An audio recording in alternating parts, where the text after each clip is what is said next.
श्री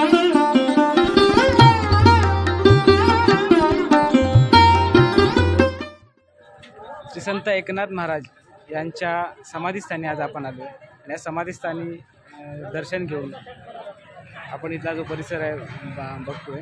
बघू शकता आपण या ठिकाणी मोठा हॉल आहे।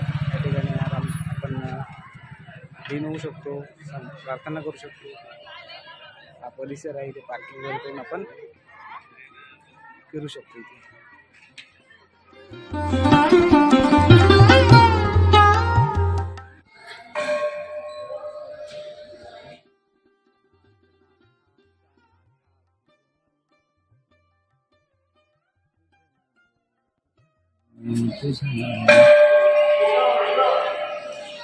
हे आहे एकनाथ महाराजांचं समाधीस्थान।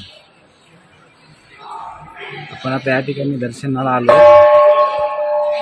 श्री संत एकनाथ महाराजांच्या समाधीस्थानी गाभाऱ्यात प्रवेश करताना घंटा बांधलेली आहे।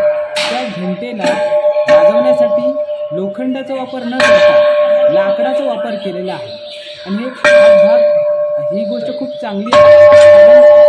लोखंड बांधलेले असताना त्या घंटेचा नाद हा कर्कश होतो आणि जर लाकूड आपण वापरले तर लाकडाचा नाद एकदम सुमधुर आणि शांत आवाज येतो।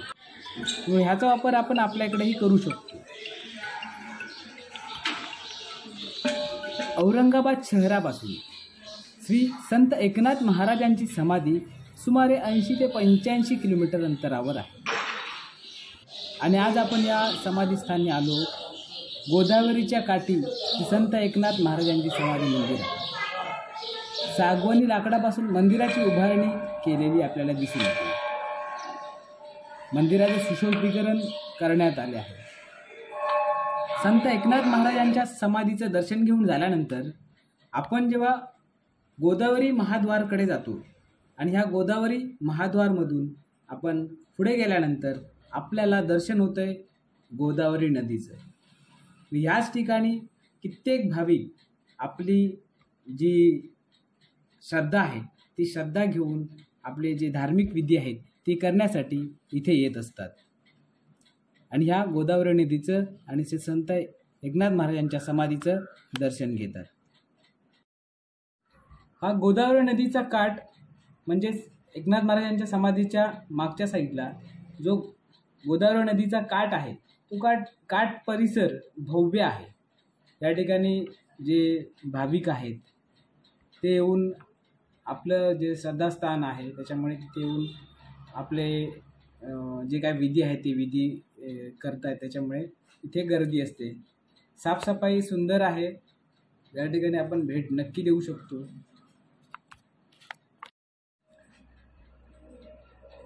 समर्थ कोकणी आरजे या यूट्यूब चॅनलवर आपल्याला जो आज आपण संत एकनाथ महाराजांची समाधी दाखवलेली आहे, हा जर परिसर तुम्हाला आवडला तर नक्की या समाधीस्थानी भेट द्या आणि गोदावरी नदीचं दर्शन जरूर घ्या।